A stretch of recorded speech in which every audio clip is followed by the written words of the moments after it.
Corinthians precisa investir para adquirir direitos de Yuri Alberto junto ao Zenit. Yuri Alberto tem contrato com o clube paulista até junho de 2023.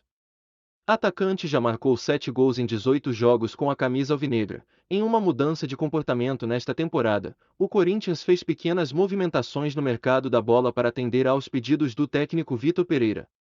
O clube, que nos últimos anos se protagonizou por contratar oportunidades, abriu os cofres para se reforçar com jogadores de qualidade. Essa foi uma das promessas de campanha do presidente Duílio Monteiro Alves, formar um grupo competitivo para brigar por títulos expressivos. E foi assim que a diretoria alvinegra começou a colher os frutos. Nesta temporada, por exemplo, o time enfrenta o Flamengo na final da Copa do Brasil e ocupa a 4ª colocação na Série A do Campeonato Brasileiro. Duílio Monteiro Alves, agora, tenta se articular nos bastidores a fim de encontrar uma maneira para manter Yuri Alberto no Corinthians. Ele ainda não abriu conversas com o clube russo, mas sabe que não terá a vida facilitada pelo Zenit. Isto porque a multa rescisória do centroavante está fixada em 40 milhões de euros, 212,8 milhões de reais, pela cotação atual.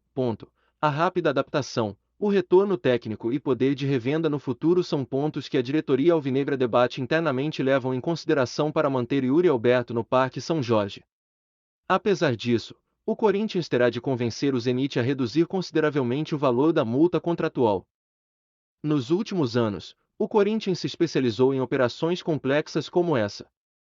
Foram os casos de Fabián Balbuena, Gil, Renato Augusto, Giuliano, William e Roger Guedes que chegaram ao clube sem custos e com salários milionários muito acima da realidade financeira da maioria dos clubes do futebol brasileiro.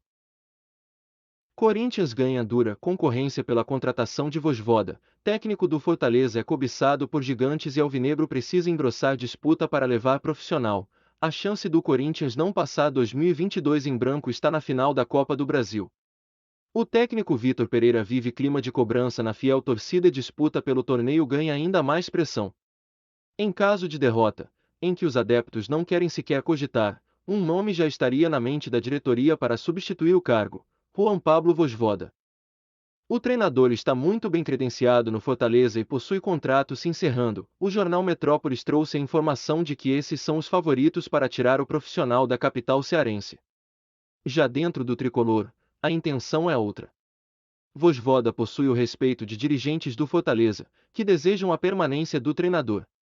A cisão final deve ser totalmente do técnico, que terá o caminho livre para assinar com quem quiser por causa do contrato que está perto de terminar.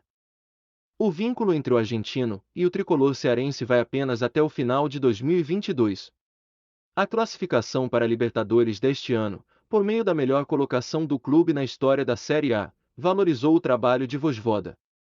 Porém, se foi o recente rendimento do time nordestino que atraiu o interesse do Timão, o mesmo aconteceu com equipes que vivem incertezas com seus treinadores. Além do Corinthians, a disputa por Vojvoda está sendo protagonizada também por Atlético Mineiro, Santos e Vasco.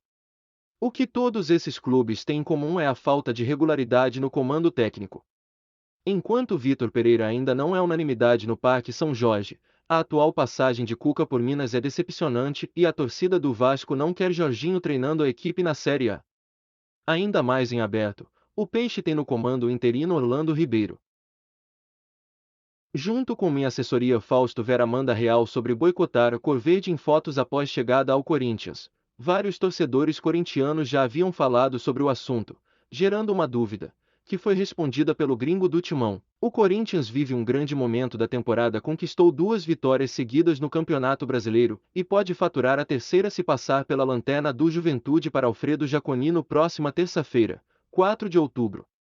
A equipe comandada por Vitor Pereira ganha ainda mais confiança diante das 2 partidas mais decisivas do ano, que serão contra o Flamengo, pela Copa do Brasil. Entre os melhores jogadores em campo brilhante e aclamado foi Fausto Vera, que tinha acabado de chegar da Argentina, mas estava em 11 e parecia intocado. Vale lembrar que o gringo recebeu o 3º cartão amarelo e foi suspenso para a próxima partida.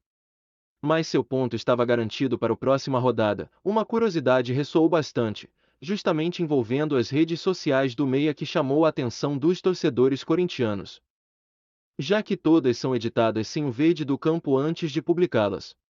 De acordo com o jogador, a decisão foi tomada com sua agência de mercadologia pessoal. Como disse em entrevista pós-jogo na zona mista, gosto muito de efeitos fotográficos. Combinado com o meu conselho, decidi fazê-lo. Eu gosto do estilo e era só isso que era a cor do time adversário. Risos, explicou. Muitas mensagens circularam nas redes elogiando a postura do jovem justamente porque a cor que está sendo boicotada é justamente a cor dominante para o Palmeiras. Seu maior rival,